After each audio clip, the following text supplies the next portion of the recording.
Welcome to VentureStep podcast, where we discuss entrepreneurship, industry trends, and the occasional book review. Today, I'm joined by a true pioneer of the internet age, Rob Licascio. Rob is a 3X founder and a former CEO of LivePerson, a company he led from infancy to over $500 million in global revenue and a successful IPO.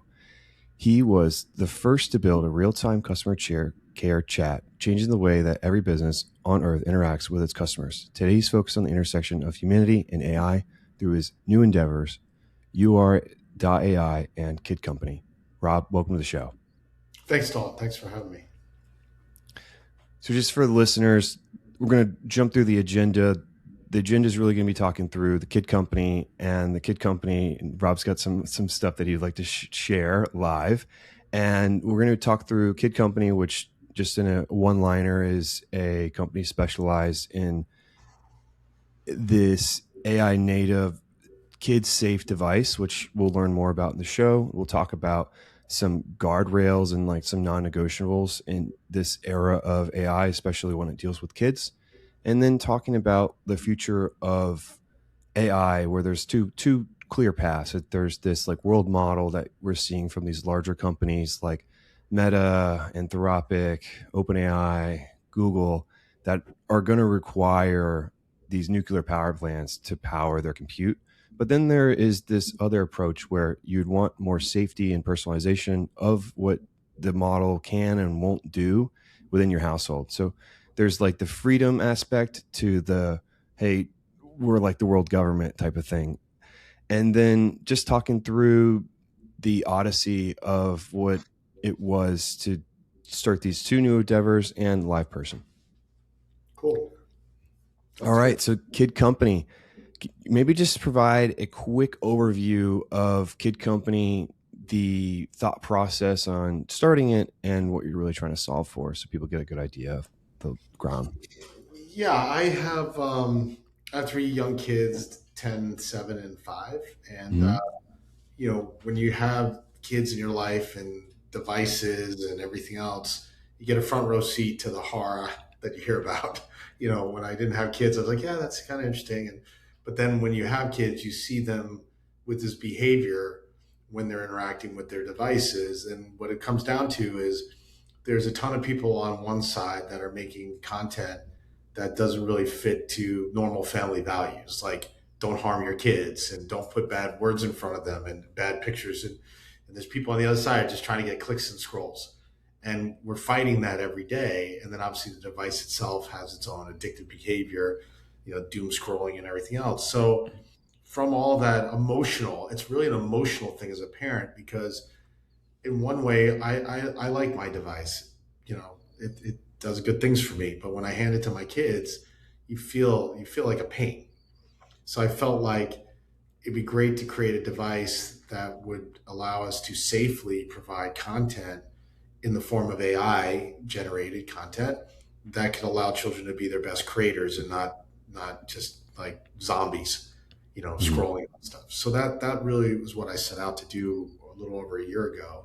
And we just launched the kid device during Christmas. So during the holidays. Yeah. It's awesome. And I know we talked about this in the pre-interview, and the antithesis of using AI is to have a kid's imagination, like to dream up whatever you can and to have freedom and operation and the thought process of which the things that you want to create. But then we also talked about like it's okay for a kid to use AI, but then there's certain things that kids just won't understand and they shouldn't be exposed to. And there needs to be clear guidelines on that never being part of what is the output of those models. And we've seen news articles come out, especially recently with some of these AI native toys that are pushing sexually explicit content or self-harm. And like, just to be frank, that's disgusting. Like, these things should have been and never been released to the market. And the fact that they were is a really bad look on like the person who created it. I'm not like pointing fingers or anything, but like that stuff should have never happened. And that's a problem, especially not only just toys, but with these chatbots. Some of these chatbots are now curated for kids, but you can jailbreak it pretty easily. And there is like strong emotional, I guess, pull from the chatbot to like start some kind of weird friendship or Yes. relationship, and it's just an odd thing. Like, it doesn't seem like it's your buddy. It seems like it's like trying to like emotionally manipulate your child. Yes.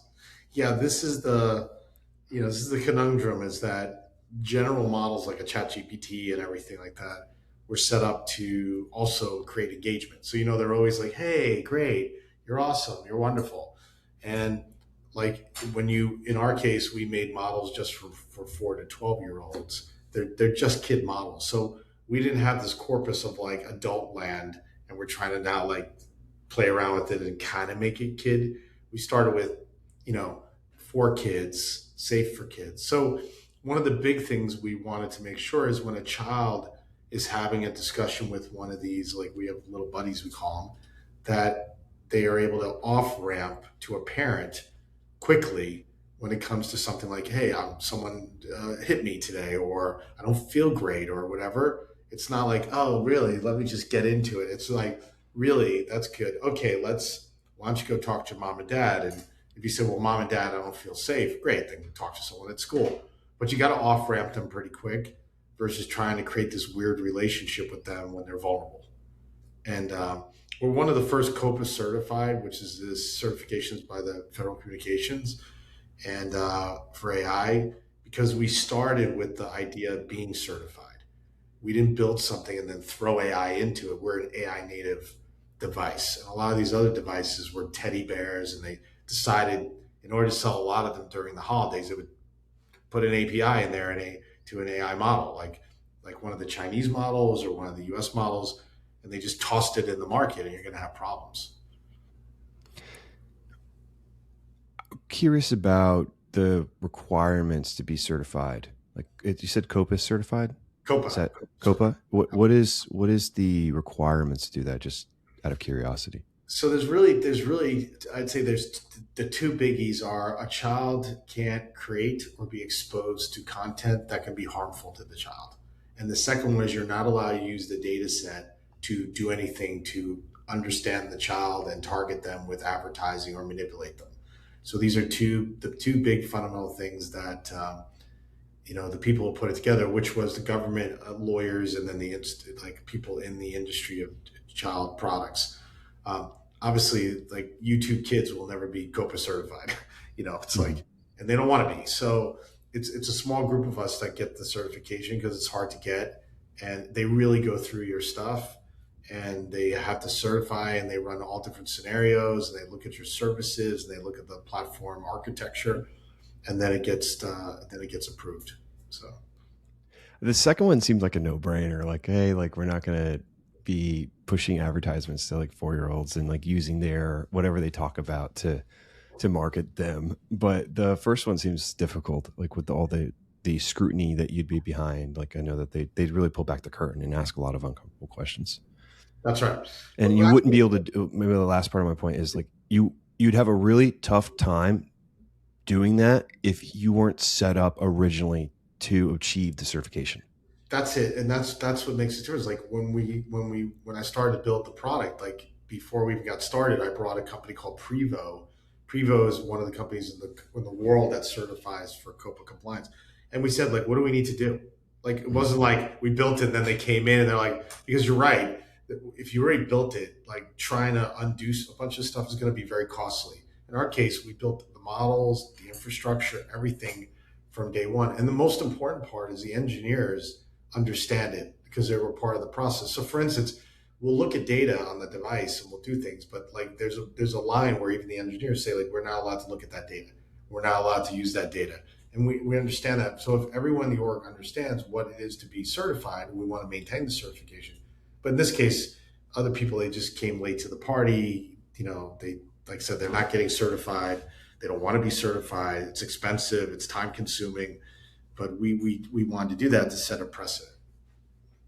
Yeah, no, I agree. And then also maybe the other point about being certified is it allows you the ability, like if you already meet the gold standard, to deregulate is much easier. I'm not saying that you want to deregulate, but like operate in a deregulated market. So like if you wanted to go somewhere else where like the regulations for kids' Regular. toys aren't as stringent, Yes. then you could do that. But if you're trying to harden your product when it comes to regulations, when it wasn't built to do that, you've got to redo the architecture, you've got to redo the whole culture of the company. But if you start out with, hey, this is the goal, this is what we're doing, this is the mission, and part of that mission is being certified, and this is what it's going to take, then everybody's on board. It's quite easy to operate in a different marketplace if you've already made the gold standard. Yeah, and I'm authentic to the brand because I got 3 young kids and I don't Mm-hmm. want to be exposed to junk. And when you saw during Christmas there was a bunch of products that came in predominantly from China.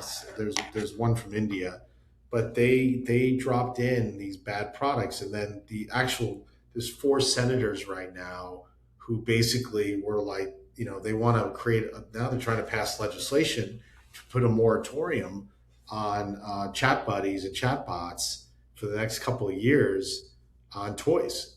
Mm-hmm. And because of these couple of companies that came in the market. Matter of fact, there was Toy Fair was this past week, and these specific companies, there were 2 or 3 of them that were banned from the Toy Fair. Like Mm-hmm. Toy Fair didn't want. So I know the Toy Association is pro legislation, which I think is the bad idea. Like putting a ban on this stuff. For instance, ours will educate kids. Like there's so much you can do with these things, and we're not just about chatbots. You also can create music and you can create images and stories with our product. It's not just talk with a buddy, but like banning it is it's what are we doing? Like we're better off certifying it, and Mm-hmm. then the consumers know, mom and dad know this is okay. This thing's safe, and then and COPA compliance to me it's like it needs to be more refined for AI. I think they can do better at like defining more AI use cases, but it's there already. It has a precedent in the market. Yeah, that makes sense. I'm not too familiar with the pending legislation on toys, but I mean, given what you said, my preference is to be more outcome based. Like, hey, if you're going to make a toy and it's going to have AI in it, it can't do these things. And other than that, like, do what you want. Yeah. Versus like, hey, we don't really understand it, we're gonna ban it, or we're just not gonna do it anymore. I think that opens up the opportunity for a different marketplace or a different company in a different country to dominate and then just move over to the US or vice versa. Whereas if you have outcome based, and then if you don't really understand what's going on, we'll bring in experts, bring in people that are passionate about it, like certify with the marketplace what is the standard, and then move from there. Yeah, I feel like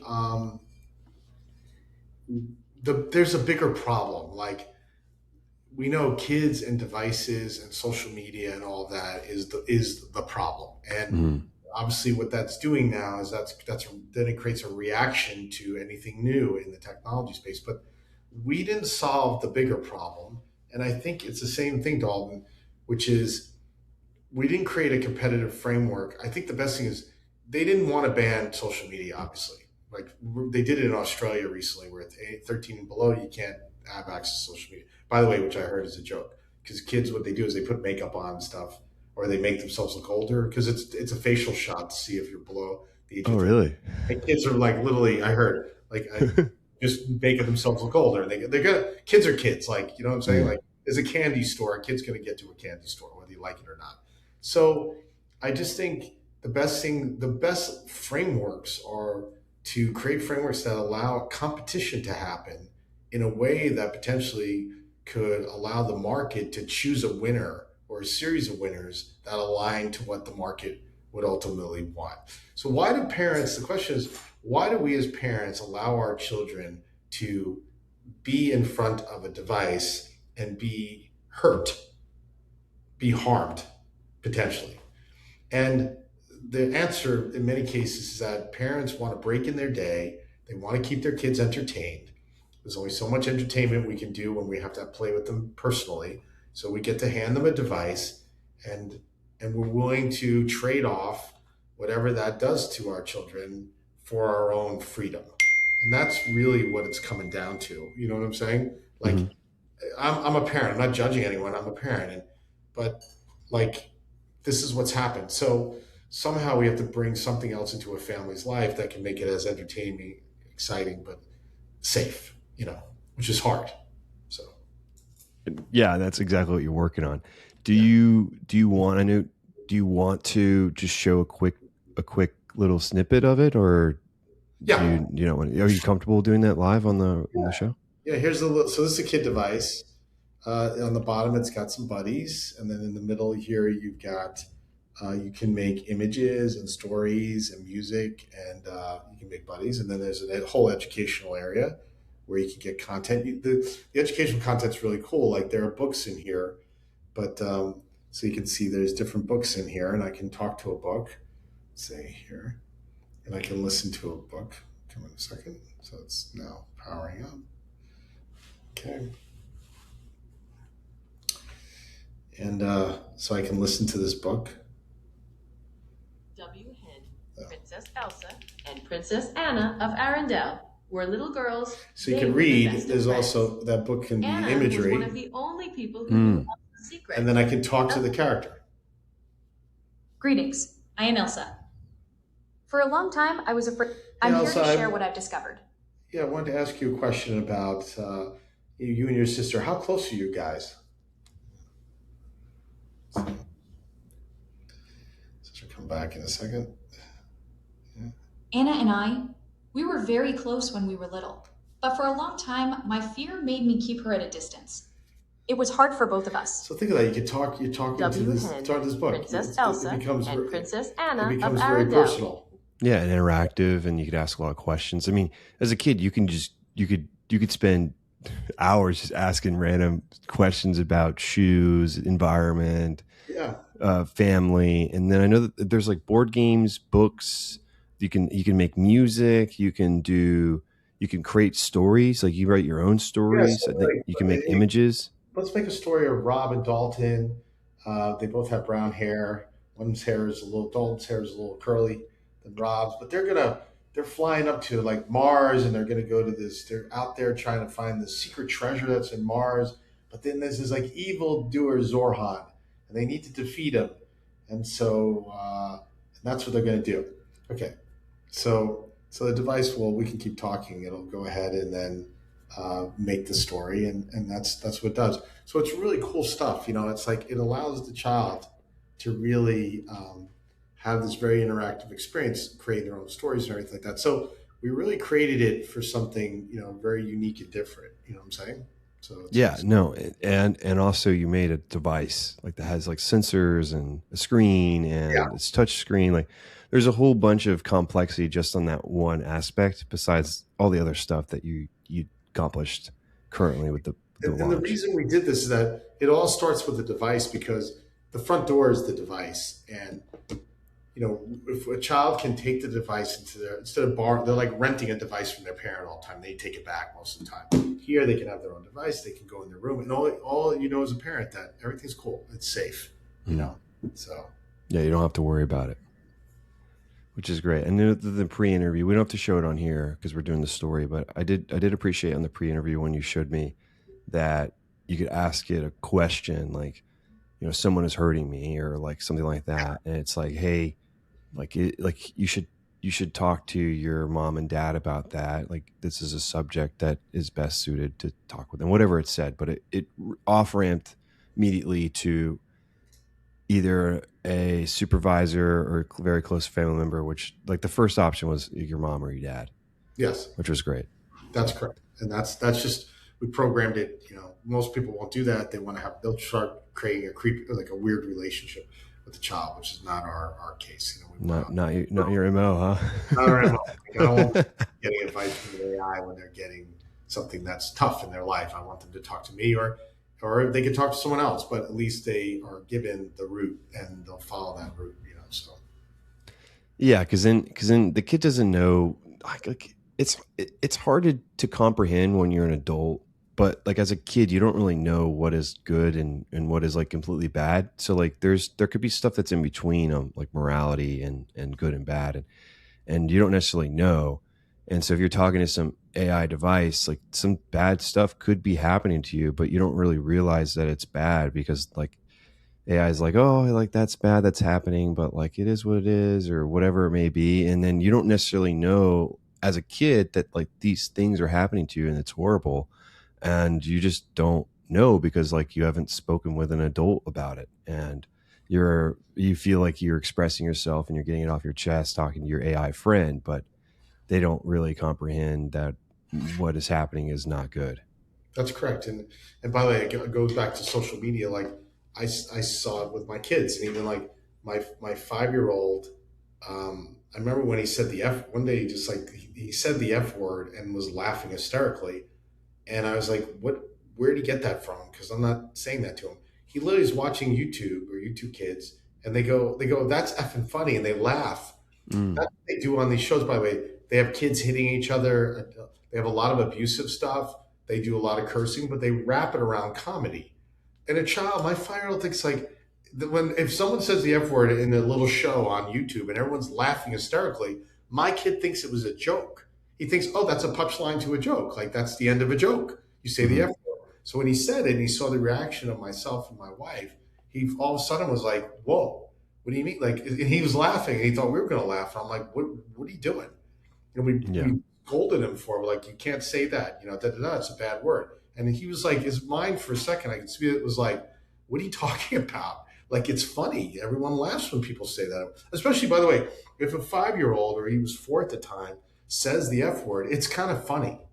It is funny to see a little child say the F word. For a second, you have to laugh because you're like, how did that happen? It's like a what if moment. Like, what's going on? You're like, oh yeah. And then you're like, wait, this is bad. And so, yeah, it's just, the whole thing. So same thing with the design. It's the continuation of the thinking by these same companies to continue the thought about how do we get people engaged? How do we create an ad unit? How do we create this? Now ChatGPT just came out with their adult version. Of course, you can sell porn and advertising. It's like, we can do better. Like AI to me is a revolution. Like we can do better. We can come up with new ways to make money that don't have to be so basic. We can try. Yeah, it is definitely going to be a fundamental shift in society. That's not that episode. This is not that episode, but just everything's going to be changing, from the fundamentals of a SaaS company to income to just what you do on your day to day. The whole thing has got to be rethought about. In a 10 year, under 10 years, we have to rewire this. And yeah, I agree with you 100%. And then another thing about the kids and the kid exposure, when I was in undergrad, it's a long time ago, but I wrote a paper about how kids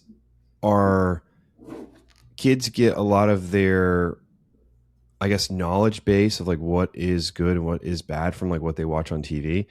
And there's certain areas of the country or in the world where kids are watching 60 hours a week of TV, and whatever they're consuming, this what's kind of becomes normal for them. And you don't necessarily know because you're a parent, you're working, you're doing your thing. Yeah, you don't know what's going on. And your kid's kind of just doing whatever. And then before you know it, they've consumed 5,000 hours of whatever show, and it's not necessarily lovey-dovey, it's whatever. And so it just kind of just changes your perceptions of what is good and what is bad without you really knowing. But I got a C on the paper because I didn't like my perspective, but I thought it was warranted, but whatever. Just thought that was an interesting point. Yeah, it's look, the world, like you said, we're in massive change right now, and there's an opportunity here to change things massively. That's all I can say. And it's going to take a group of companies that have a different vision and a different understanding of how to use this technology and break the mold. We have the opportunity to break the mold of what kind of hurt us. There's also some amazing things we learned by having the internet, but there's a lot of stuff that we need to break the mold on and change. And, guys like me, there are people like me out there with startups that have the will, skill to go do it. We're going to try it. It may not work, but we're sure as hell going to try it. Yeah, that's all you can do. Leave every stone unturned. And if you can't get it done, then it is what it is. But at least you gave it a shot. Yeah, I gave it a shot. Transitioning over, is the story done, or Is it still working? It's done? Oh, I turned it off. Sorry. Oh, you turned it off. Don't even worry about it then. Okay, yeah, sorry. Let's talk about the two different approaches that models will be taking in like the near future. I know that Microsoft has purchased rights to, I think, 3 Mile Island, and Google has invested into nuclear power plants. Sure. So is OpenAI. Like every AI company is trying to get their source on, or maybe their thumb on the power source of the next generation of models, which is going to be powered by nuclear power plants, which is just a massive amount of compute and power and resources that are going to be devoted towards just running these models on a day-to-day and training the new big model, like whatever that turns into. It seems like every time it's like a new thing, but I think you had a funny analogy. It's like, I don't think necessarily everybody wants the Manhattan data center in their house. Like it's probably doesn't rub everybody the right way, and probably people want to take probably the other approach where they have more flexibility. Yes. And maybe just talk through that and your thought process behind it. Yeah, I mean, I when I left my previous role at LivePerson, the company I built was a big company eventually and public and all that. I left and I thought, the alternative to AI and the current construct is large language models, large data sets that are basically stolen from us. I mean, it's theft. They've taken our data sets off the internet, never asked our permission because it's public, used it to train their models. They need a lot of power to do that. So we know they need like giant data centers to do that because it's aggregated global world knowledge of billions of people. And they need power to power all that.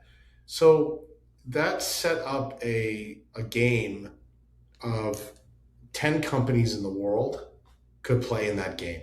If you don't have $50 billion to invest, then you're not in the game, right? So you got to be building these because these models need that much compute because they're taking that much knowledge. My sense was that there could be a world where we have these small models that represent each of us, that instead of aggregating the knowledge on runtime, that we could allow everyone to have hundreds of millions of people could have their own individual AIs, their own individual models. And if we need to aggregate a couple of them, so let's say I need scientific knowledge, so I need 50 of the best scientists coming together with their AIs working as a group, fine. But it's you owning your data, you owning the way to share your data, you owning the way to monetize your data. And that's the platform that we're building at Uare.Ai. And it's just an alternative. You don't need large data centers and energy. You just need your small data sets, small models, and reasonable compute. And eventually, it will go onto a device. That's why I made the Kid device. It'll eventually go onto small devices that we can run our entire model, our personal data sets on small devices, even our current mobile devices. So that's the world I kind of see versus this giant world of large language models and stuff. Just thinking about the statement of everybody having their own individualized models and working together, how would that work? I mean, what would your vision be on? Like, are they going to interact on some kind of like API based like platform to where they would communicate with each other? And collaborate. Yeah, think of them like today everything's a chatbot. So even OpenClaw that we've all seen recently, that was like, you run these independent chatbots or they can work together and stuff. You can, once you get the data set in place and the AI has that knowledge, then it's about, you can bring them together. We call them round tables on our platform, but there's like round tables, they're independent. The most interesting thing is that I can chat with my AI and it can help me. My own AI can help me, but then I can bring in someone else's brain into my AI for a second. And maybe I want a collaboration with my AI and someone else's. So this is not, by the way, science fiction. This is what we're going to be releasing shortly into the world.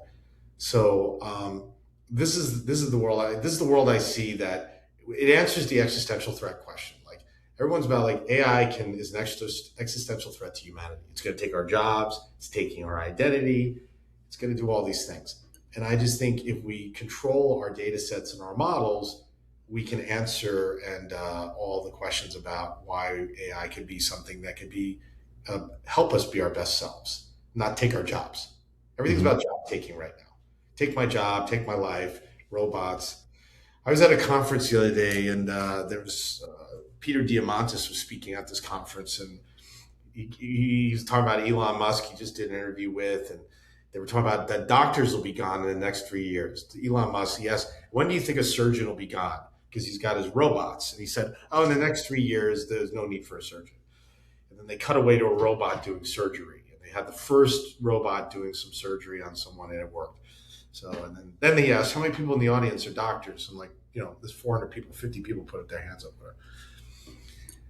So I was like, oh my God, come on. What are we doing? So I raised my hand. I had my hand up, and finally Peter stopped his speech and he came down. And I said, I turned to everyone, I said, all of you have the data sets that they're stealing from us. Every doctor in this room, if you're online and you're putting your stuff into ChatGPT, they're taking that data and they're learning your business. They're learning your intellectual property. And you are the guys who have the power. Stop putting the data in the models and the rest will be okay. And you'll own your data, own your model, and you can own your own AI. And you can continue doing surgery. And it's like, people are like, oh yeah, right, I forgot. So, but it's dystopian what the Silicon Valley crowd, although I live here now, is thinking about. It's very dystopian. Yeah.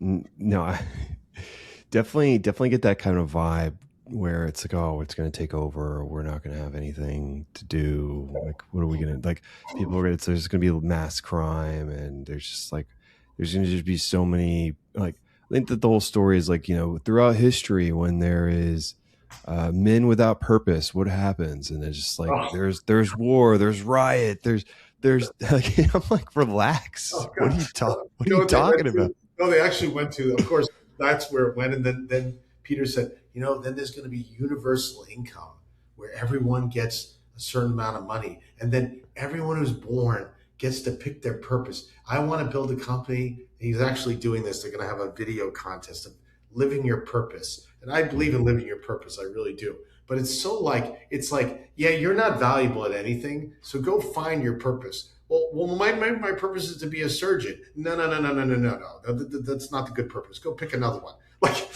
Be an artist. He's basically a guy that everyone's painting watercolors and all the real work's being done by machines. And the robots. Where in the world do we live? Yeah, and human interaction, and there's things that are also important, just to be us. So, yeah. Can you double click a little bit into? And that was great. I like what you had to say about the conference and just the interaction of just bringing everybody back to reality. Wondering, I think people listening would be wondering this as well. How do you create your own person? You don't have to go super detailed, but you're talking about you have your own AI that's you, and there's some kind of isn't there a high fidelity clone of yourself as well? That's what we're doing. So basically you do two things. There's two models. There's one, a voice model today, and video. So it's you as a you're talking and voice is more important than video, by the way. The voice is where all the emotion is. So we want to capture the emotional range of a voice. So there's a model for that we have. The second one is, we call it the human life model. So when you upload data into the system, we look at it and we basically break it into many different pieces. We actually show you now all your value system, what you get excited about, your emotional state. So when you put data in, even if it's factual data about some work that you're doing, it'll still try to break it up. But as you put more and more personal data in, it really gets to know you as an individual. And then that basically, we put the data set together with the voice, and now we do video. So we output video. So you can look at videos of yourself, and you can create out of your data set ways to engage people in your life, including yourself. You can engage it by chat, talking, video, all of that, imagery. So we're abstracting all the knowledge in the brain. And as you put it on the platform, we create ways in which you can share it with others. And if you're a professional, a doctor, a lawyer, accountant, we have people like this, writers, you can then share that with others so that they can engage you. You get your time back. So they can ask you questions while you're sleeping. They can ask you questions that they normally would call you about or email you about. And all of that is personalized to the user. So who's ever using your AI, they get a very personal response based on who they are. So there's a lot going on in what you just said there.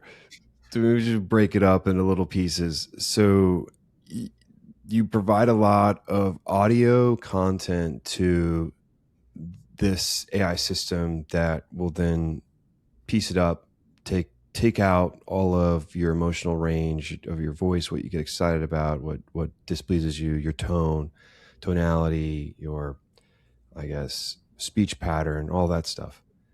And also I was thinking when you were saying that was, I guess this is going in the AI, this podcast episode, the audio. Yes. So then this, like the next step of that, the next evolution is this video, like the video piece. And then from there, people can interact with like I would call like a personalized AI agent or something. Like I don't know what the right terminology is for that. Well, yes and no, because the traditional step is that it's like an avatar, like we're talking here. What we do is we actually put you in scenes, so you can create the imagery, the movie you have in your head.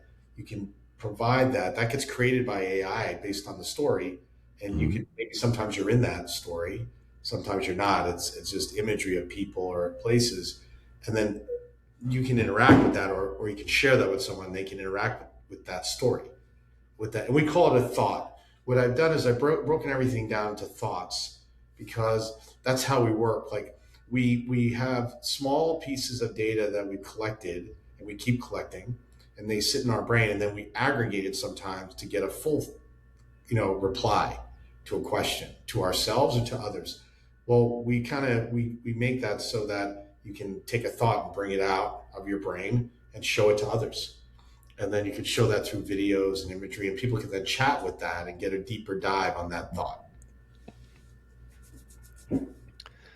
So like I have thoughts about like raising money when you're an entrepreneur and how to raise money. I've raised money. So I could put that thought out, and you can see a little video of me like doing something, and then you can flip it over, and then you can chat with me and say, well, I'm trying to raise money myself, and I'm doing this, and I actually have a fintech, and I live in New York. What would you recommend? And I would recommend for you how to raise money based on my thought, because there's a big data set behind the thought. Yeah. There's just a lot there. Like just the aspect of being able to interact with somebody without them being there, but they're also doing stuff. Like you could also ask yourself a big question that you may not want to think about at that moment. You offload it, go to sleep, wake up, and it's like, oh, well, AI Rob told me this, and that makes sense. Like it's me. So I agree with what the other Rob said.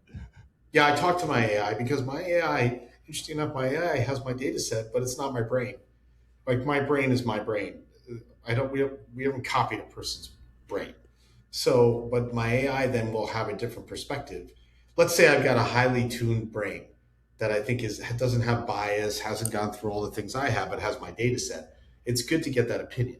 Or if I could drop my entire life into Dalton's head for a second, into your brain, and you tell me an advice based, but you have all my historical knowledge, the emotions maybe behind, you won't have as much as the emotions, but the knowledge, you'll maybe give a different perspective. So our people on our platform talk to themselves. And that's what I found out. That's why we call it Uare.Ai. You are the AI. It's not Siri and Alexa, it's you. You are AI. That's what we found. You are the best AI. So if you were to interact with yourself, I get that. But then you were talking about people interacting with multiple AIs at once. So like if I had an AI, you had an AI, and then somebody is asking a question, maybe this person's name is Jessica. Jessica's asking a question, whatever the topic is.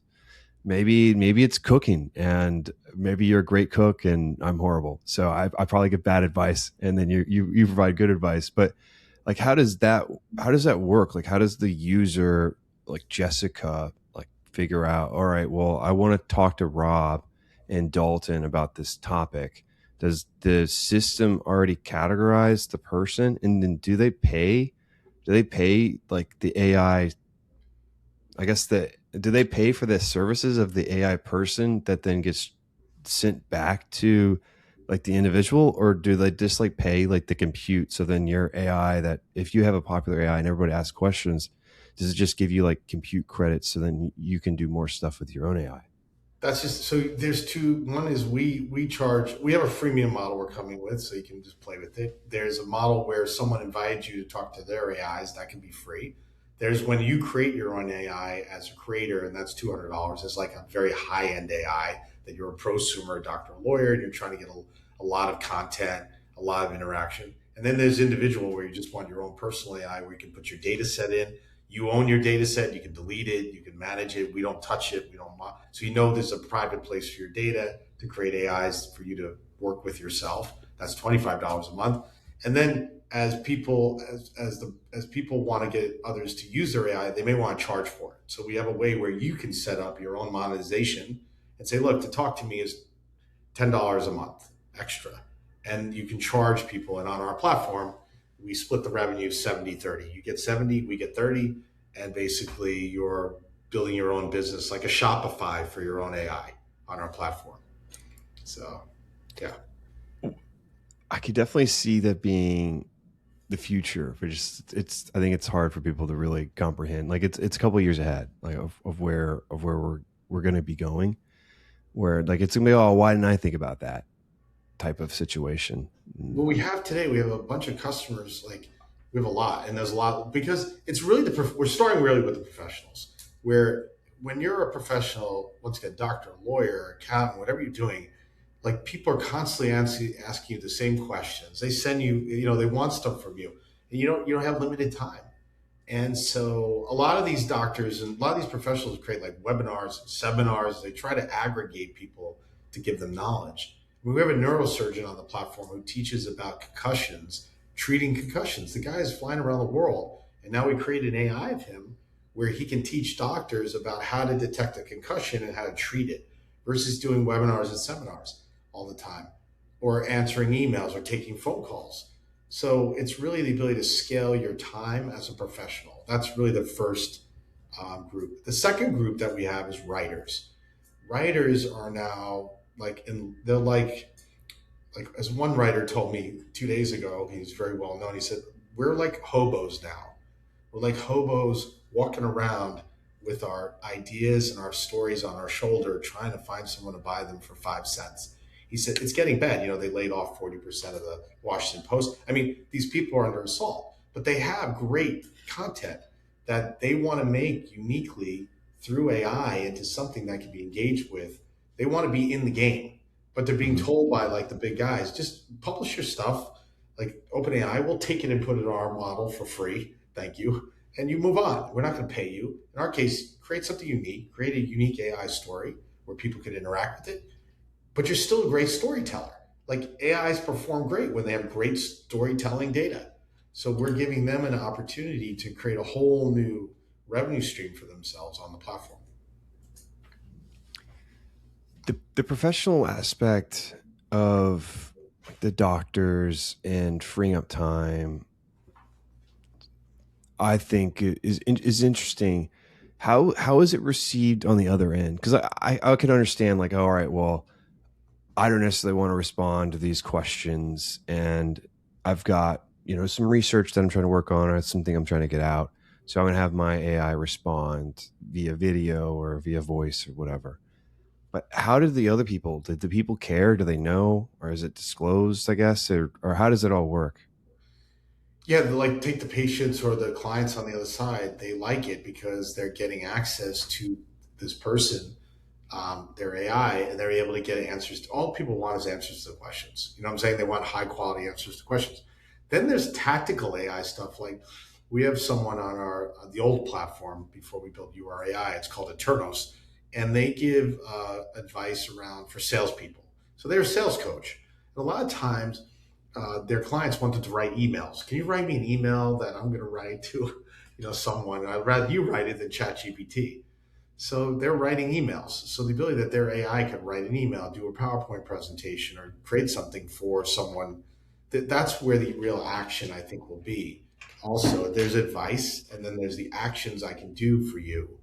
to help you with your work. So. Wait, so currently it does take actions besides so it does the audio response, but it could also make decks and these other things for clients? In the new platform, we're putting all the MCP services in it so it can take actions on emails, creations of proposals. PowerPoint's tough, by the way. It's like almost impossible still, to be honest. We're not doing that yet. But it can create like PDFs and things like that so that it can give output so that somebody could then send that to someone that they're, let's say, pitching for in a sales process.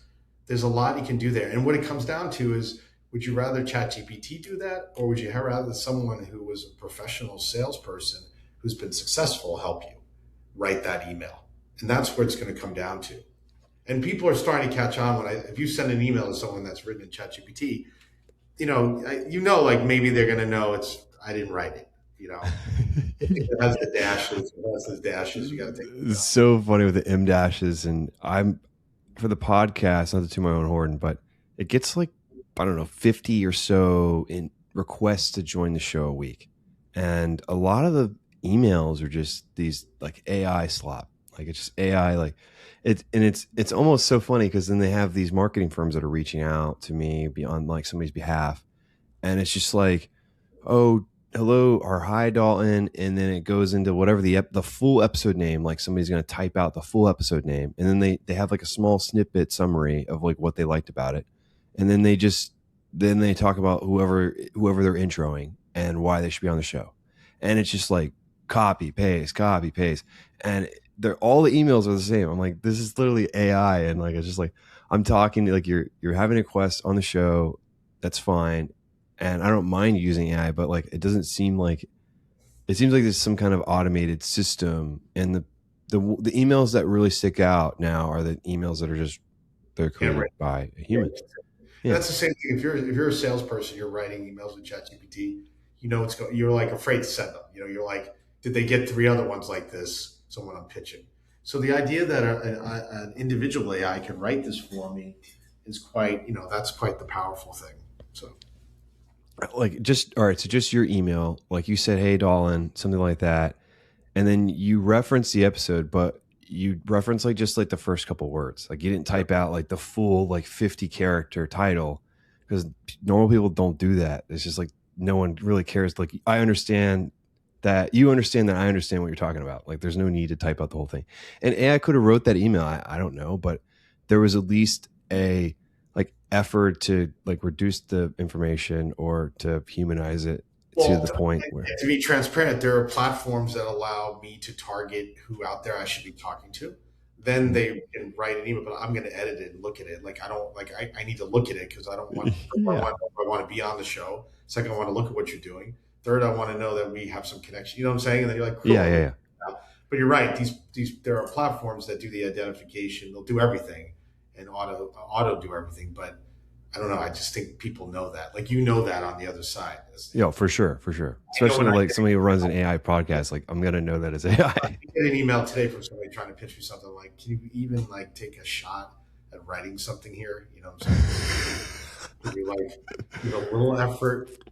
So I like to use it to do like a first wrong answer, but I don't necessarily take exactly what it says. Like I like to get like 70%, and then I like to do my own thing and like spend the rest of the time reformatting and retyping what it says, like whatever I'm working on. But like just to take it 100% from like copy paste just doesn't really work. And I think that's what's going to stick out in the future. And wanted to bring it back over to what we were talking about and like the personalization of these little AI agents or like AI people that you can rent. I kind of think about the thought process of not having to create individualized instructions for different situations. So for the audience that are listening, for the I'll just use the podcast example because it's not proprietary. I'm not doing anything special, but so a guest comes on the show, but before that, the guest, I need to email them back, and then I'll set up an intro call. So me and Rob had an intro call. And then after that, I like to take the AI transcription of that meeting and then put that through my podcast outline, right? So I have instructions built. So the outline's the same every time, and it takes all the information that we talked about and creates an outline. Okay. So then there's that part, but then there's other stuff that's a little bit more complicated. Like I like to create an article. I like to have an article for my notes, but I had to personalize that to myself, figure out what was good, what was not good. And then the article that I'm putting on the internet is really built for geo, or like generative search optimization, whatever people are calling it nowadays. And so it's not necessarily built for humans to read, it's built for AI. And I'm not a search engine optimization expert, but if Rob, like on the Uare.Ai platform, had someone on there that was some kind of search engine optimization expert, I wouldn't have to necessarily train and tinker with this individualized thing. I could just use whoever on that platform. I don't know. But no, you're correct. Like they already know their stuff. I don't have to ask. I don't have to make it all up or research it. I had to do like research to figure out what's going on. But in this instance, I can get my own time back by just asking somebody that already has like 10 years of knowledge on this and knows what to do. Like, okay, like what do I need to do here? And then it's like, okay. You can take their model. Imagine, I say everyone has these models. Like you have a model of, I look at like from a model, you create this model that I can take the first interview, put it in, it's going to generate questions for my podcast. That's a model. It's a structure. It's a framework. Mm-hmm. It's the same here. Like we're working on right now that you could give your business, tell what your business is and everything. We have a guy who's like an expert in generating AI videos for like Instagram and all that. He has a big business. He has 1 million followers that follow him on how do you create the video to get clicks and everything. Well, there's a model that he has and we're working on. I don't know if we're going to get there, by the way. I'm trying and we'll just start working on it. But that framework where you could say, it'll generate the best quality video, the type of content to get the most clicks. So that's really what you want. But he developed it. It's not in ChatGPT. Like he developed that and he won't put his data set. He's very wary. He's not putting his framework inside of ChatGPT because he doesn't want that stolen. You know, it's like aggregate or individualize, right? We're all individuals. Like you can't give up your individual self and your business ideas and your frameworks of living and working to a machine. Like you can't do that. You know, you just can't do it. So what I think about is right now, you, Dalton, like you said, I want something that'll help me and has that framework.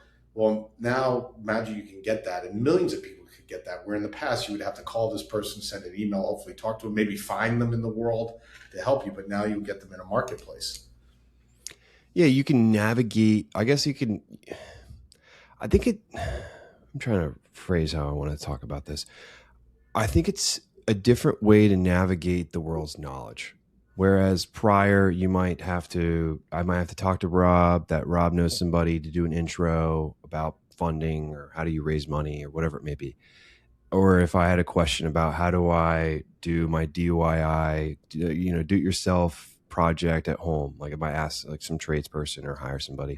But like now I think it's what you're talking about and what kind of is the future is like, you don't necessarily have to go through all these web pages to ask questions. Like you could ask AI, or you could also like go through a corpus of these AI, like individualized models of people who have knowledge, and you could ask questions.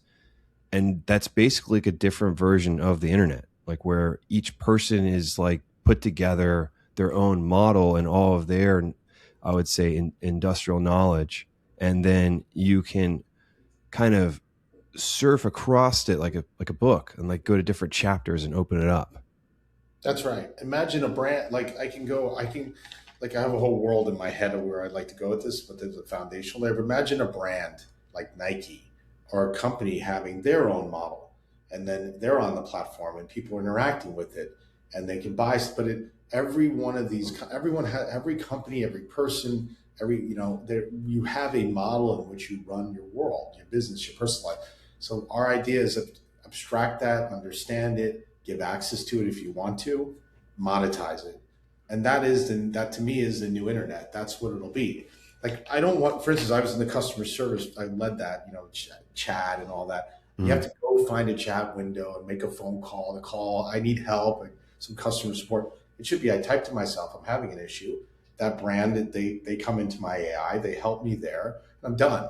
I don't need to go find and go out in the world and hunt. And that's what the world of Web 2 is: search, hunt, find. Okay, Google organized that. Great, awesome. But still, there's a layer where even when I find myself to a website or to an endpoint, I have to like get there and get connected.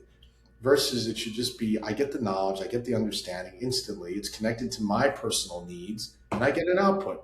Make me an email for sales. Make me a video for marketing. You know what I'm saying? Help me with my health. Help me with, I got a problem with my health.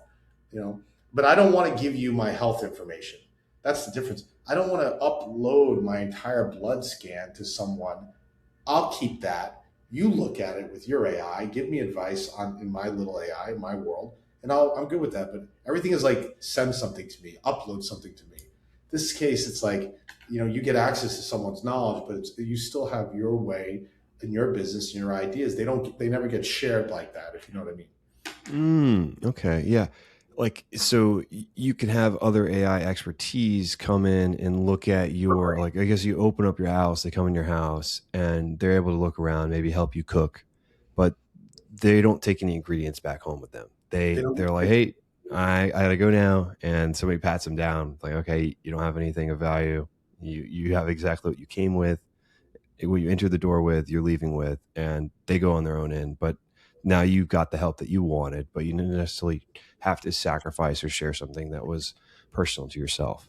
That's it. And you don't get their model. You rented it and they got it, but it's still unique to them. You didn't uncover it and steal it, but like, you got access to them, they got access to it, and then you do your work and then you part ways, and all the best. You pay for that action. So that's kind of the world I see in AI, and a lot of things will change then, you know. And once again, that I don't see a world with everything aggregated into some giant God model, and we're all praying it. And oh my God, it's OpenAI, and you know, these are $1 trillion companies, and it's so weird to me, the whole concept. Like, versus the world I said is that you, Dalton, have something to give to me, and I want it from Dalton, and I'll pay you, Dalton, and get access to your brain at 2:00 in the morning, and because I'm working on something, and that's good. Their world is a different world. You know, we're all trillionaires. Like, we all deserve to be trillionaires. Like, not just like 10 people on Earth. You know, like it's a funny concept. Like, I think it's similar to. I would say it's inclined to Ivy League schools or something like that. Like, if you went to Ivy League, then like you have like great opportunity, and like but it's not. It's the other way around. It's not. It's the person makes the Ivy League school. Like this podcast, people might find the podcast super interesting and intellectually stimulating, but it's not me. It's the guests on the show. The guests that are on the show is what makes the show interesting. It's not because I have a podcast that it's interesting. It's the people who make the podcast. It's the same way as, like, if you aggregate the world's knowledge and you make an incredible model, it's not the model itself that is incredible. It's the knowledge that was aggregated, which was humanity. Which is like it's a different way to think about it. But it's true. But it's the truth. It's the facts. And the thing is that every time that ChatGPT or whoever puts out a model, you know what they always do is they do that. It's a PhD level 5. Well, I never was a PhD. So like, of course, it's PhD number 5. And I'm like, but it's only a PhD number 5 is because there's a bunch of PhDs who put all their knowledge in to make it a PhD number 5. So like, that's why I say humanity is always first, and then the machine is always second. It's been that way since the beginning of time. Like, without humans thinking up things, there's no machines. And in this case, this one's a whole other level, because without us, like, unlike a car or a real physical machine or an airplane, it needed our knowledge to create it. But in the end, it didn't need our knowledge to be cool. Like, a plane doesn't have I don't know anything about a jet plane, you know, but it keeps rolling. But in the case of ChatGPT, if it doesn't have our knowledge, it doesn't roll. It doesn't fly. But they're perpetuating this very bad story that there's a thing called AGI. By the way, AGI it's an effing lie. It's a fucking lie. I mean, I hate to say it, it's a lie. It's a total lie. And these models are getting smarter because we keep putting more information into them. If we all took a year off and said, we're not going to put anything in ChatGPT, that thing will look like an idiot.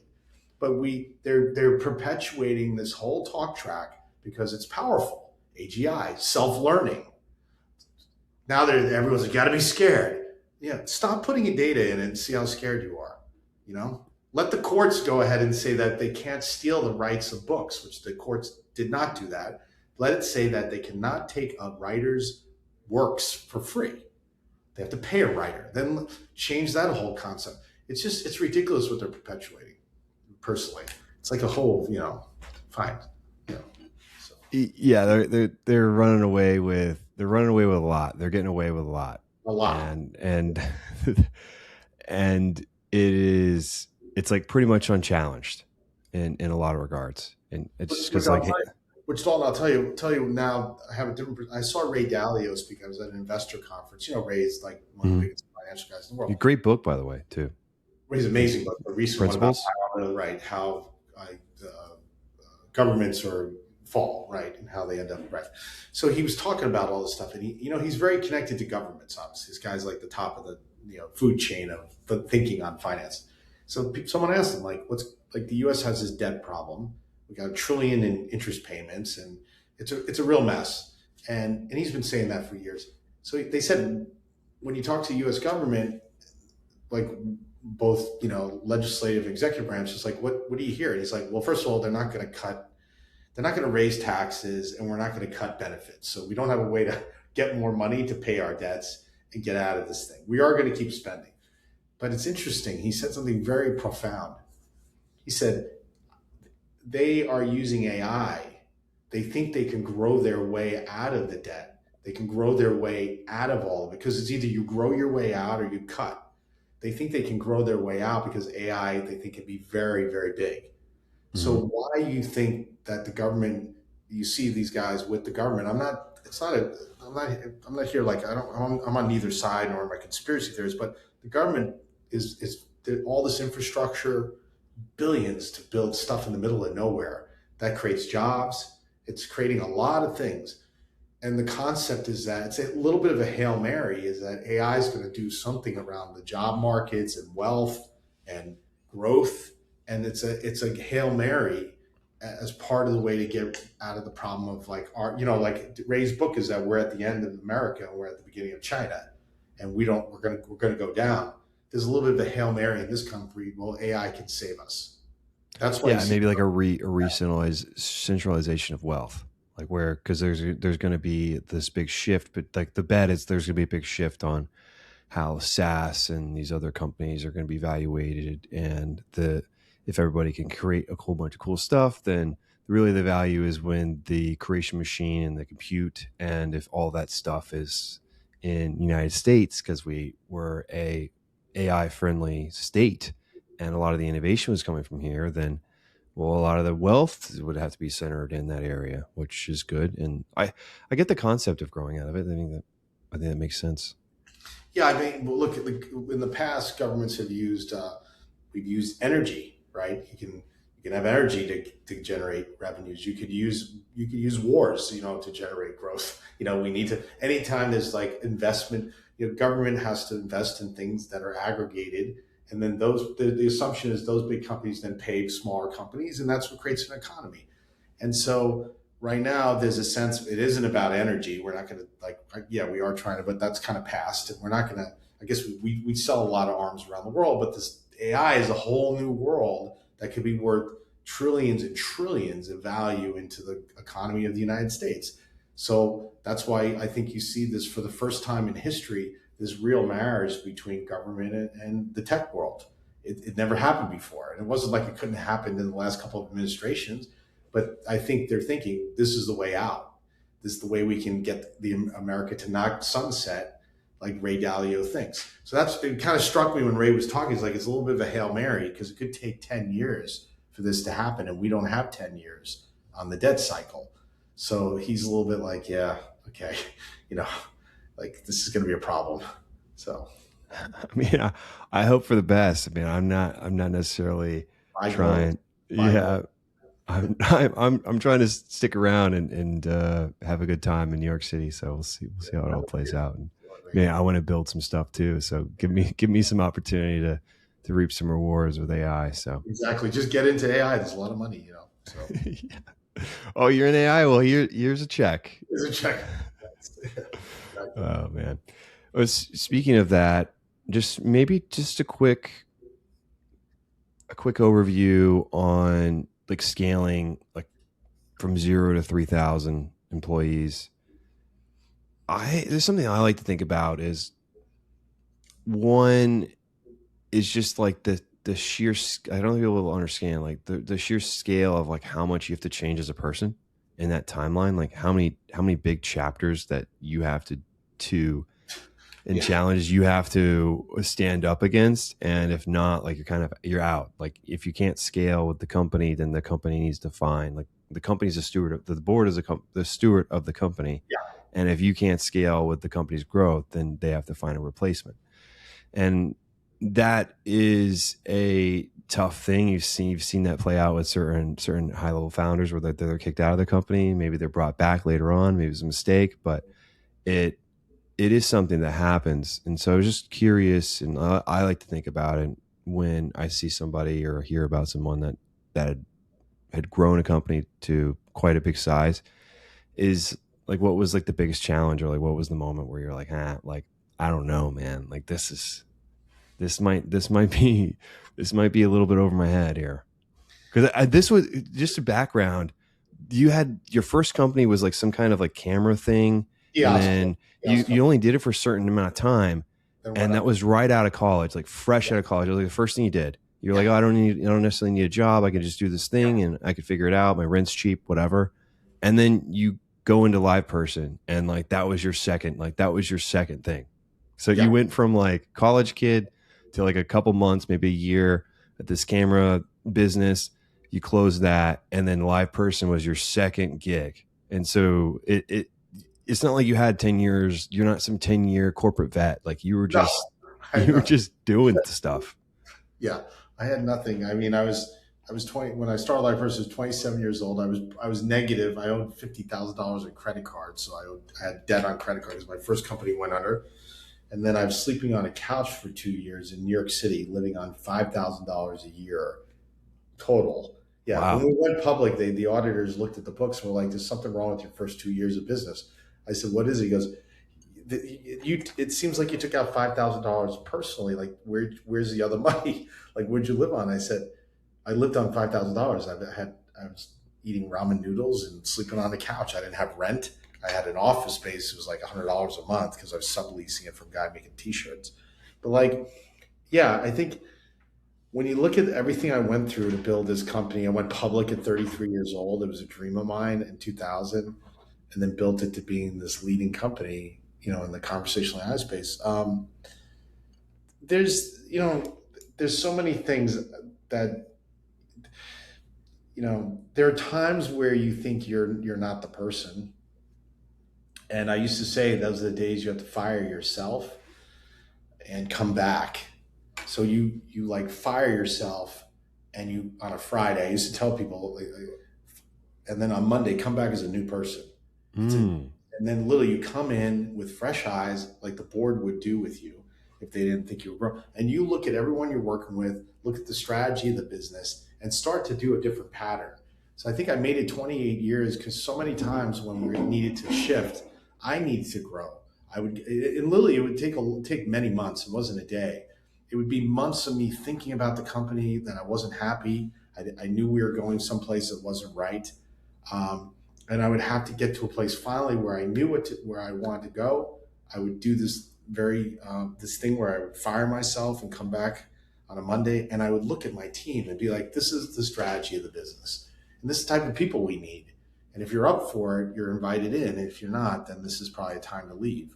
But we definitely had like 3 or 4 definitive breaks in the business over 28 years where I changed my management team. I had to change as a person.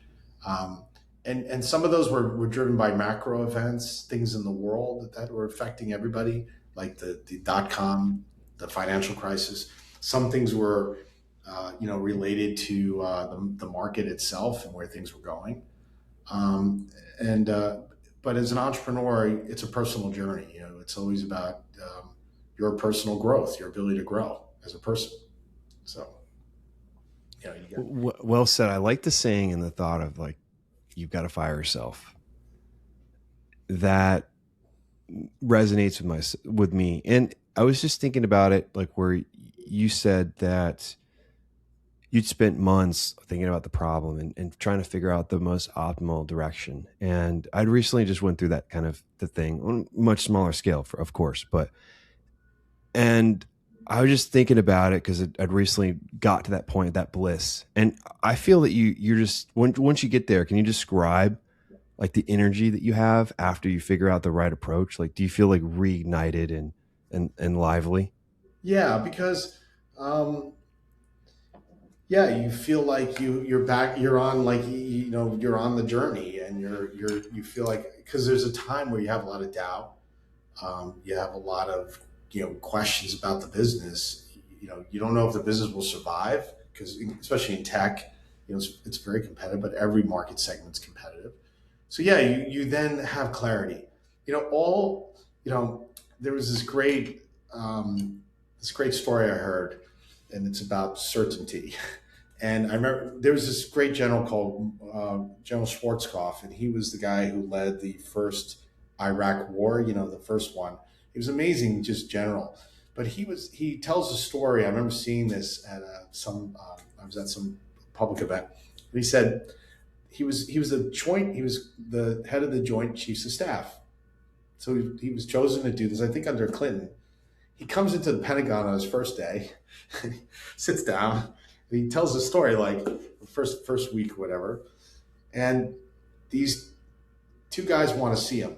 They've been working on a missile defense project for like 5 years. No decision, or 10 years. They sit in front of him, and he tells the story. They sit in front of him, and they go, look, we've been ready. They start talking. We have this decision. I've got my plan. He's got his plan, and everyone's debating our two plans. And he goes, I choose yours. He goes, he knew nothing about it. He said, I choose your plan. He points to a guy there, and they said, but we haven't. You know nothing about this. He goes, it doesn't matter. He goes, the most important is we made a decision. We need to make decisions. I made a decision. And if it's the wrong decision, we're going to make it right. But at least I'm making a decision, because this project is important. I know that. And no one's making a decision. So I'll just make a decision. So what's important in all of this is to make a series of decisions, move forward. You can think about them, but you can't overthink them. And eventually you got to realize if they're bad, you're going to fix them. As Jeff Bezos said, there's like the two-way door. Most decisions are two-way doors. That's the only thing you have to be careful of. The one-way door is the cash running out of money. I came close to that with LivePerson. But that's a one-way door.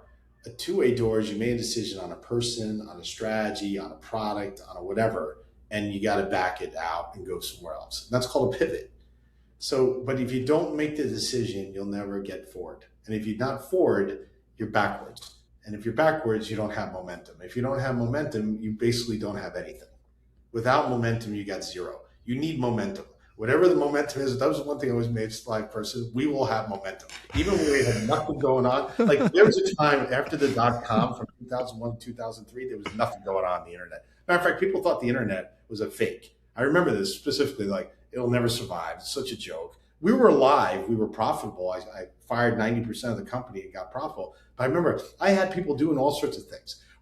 I had them on a vision. We're going to take over this, take over that, do this, go after that. We were going after all sorts of things because I need to keep everyone in state. We are a forward momentum business. We need to make more money today than we made yesterday. I don't care how we do it. We got to sell another customer. Get out there. But if you're just hanging out and go backwards, you're screwed,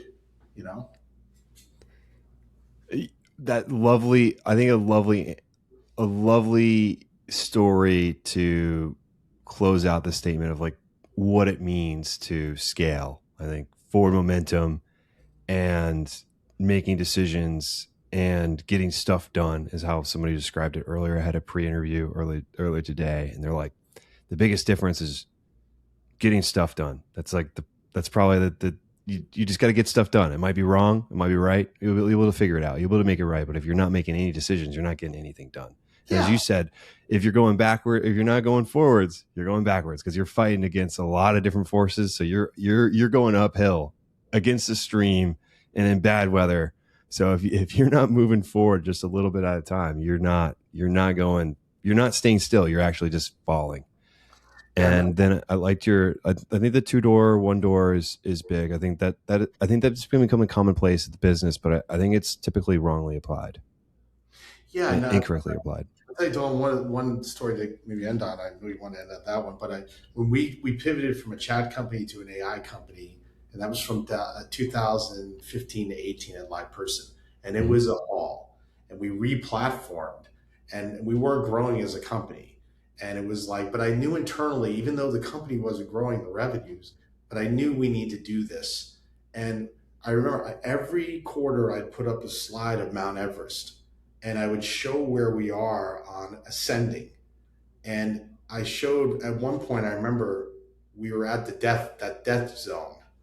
There's this death zone, you got to go up and you got to come down. You got to descend, you got to ascend and descend immediately. And I said, we are at the death zone. And it was migration. We need to migrate thousands of customers onto the new platform. If we do not migrate, we will not be moving into the next version of this company. And therefore, we will probably die as a company because we took 80% of our engineering resources on the new platform. We can't go back. I burned the bridges. It's like, I always felt you got to burn the bridges to move forward. Anyway, I would show that. I would show that we're in the death zone. And eventually we got out of the death zone because we converted everyone. And eventually I didn't convert everyone. And we just said, look, then we're shutting the platform down. And we told our shareholders we're going to lose I think it was about 25 million in revenues. And it's just the way it is because we need to move forward. And we're not staying in the death zone anymore. We're gone. We're done. We're coming down. We're partying, This is, just the whole thing that you're talking about, just the stories that you brought up, and then the Everest that you'd handled the company, the pivot, and the multiple pivots with the .com, and then the economy bust out, and like the 08. Especially the Everest thing reminds me of the Hard Things About Hard Things.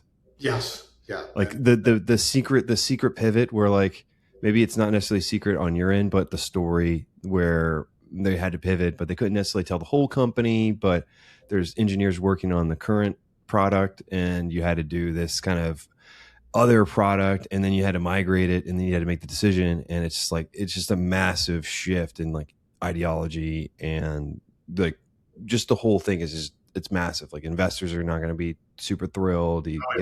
It's like that saying in the book. That's one of my favorite is like, if you're going to eat shit, don't nibble. And it was when they messed up the forecast for like the Q1 and they were going to just bottom out on their estimate and wouldn't meet their Q1 revenues. And it's basically like 3 months later after what you said you were going to do for like a whole year, you're not making the first quarter. Like what's going on? And it's like, the chief financial officer was like, I think his name's Andy. I don't remember his last name, but he was like, yeah, if we're going to eat shit, just let's not nibble. Yeah. That's eventually you get tired. Like I think is Tony Robbins, like you get tired of being tired. You get what I'm saying? You get tired of being right. And you get to a place, especially when you're publicly every quarter, the analysts were beating us up. I remember they didn't know what we were doing, by the way. I didn't tell them what we were doing because I didn't want to tell our competitors where we're going. So it was kind of like we looked like a fakak company. And then finally, one quarter, we lost big customers along the way. It was terrible. One quarter, I planted the flag and said, we're on the other side and we're going to be an AI company. You'll see. This was 2018, 2019. I was on Kramer talking about it. This is when AI wasn't even there yet. I was like, we're going to be the biggest AI company. And that was my goal. And it was interesting because then they were like, oh my God, stock went from like $3 visionary to 60. Oh my God, we're visionary. Amazing. You have to go. I'm like, 6 months ago, you were basically calling for my head and how I'm a total idiot and everything. And that's why I was always like, whatever. It's like, in the end, you gotta wake up with yourself, go to bed with yourself. You're not going to bed and waking up with these people. You know what I'm saying? Yeah. Anything to you. You got to build a company. You got to do what you got to do. And you got to keep everyone forward momentum, especially forward momentum. That's a good way we're going to end it on that. Never stop. If people want to get in contact with you, Rob, what what way do you suggest them do that? Or if they Yeah, want to learn more about your companies or what you're working on? so yeah, you can, the two websites are KidCo.ai is the kids device, and U with the letter Uare.Ai. And then if you want to get me personally, just message me on LinkedIn. I check it every day. And especially for entrepreneurs, it sucks. Like, I know how hard it is. Like, I'm with you. Like, if you just need someone to talk to or whatever, literally, I will. It's not like I'm in some ether. I love talking to entrepreneurs and helping people because it sucks. Like, you should just, if you don't like sucky, don't get into being an entrepreneur. So, like, yeah, some hero days, but even after those days, it still sucks. So, like, you'll pick me up. I'm here for you. So, all right. Well, wherever you are in this world, good evening, good afternoon, good morning. Thanks for listening in, and listen in next week. thanks, in the Dalton. recording.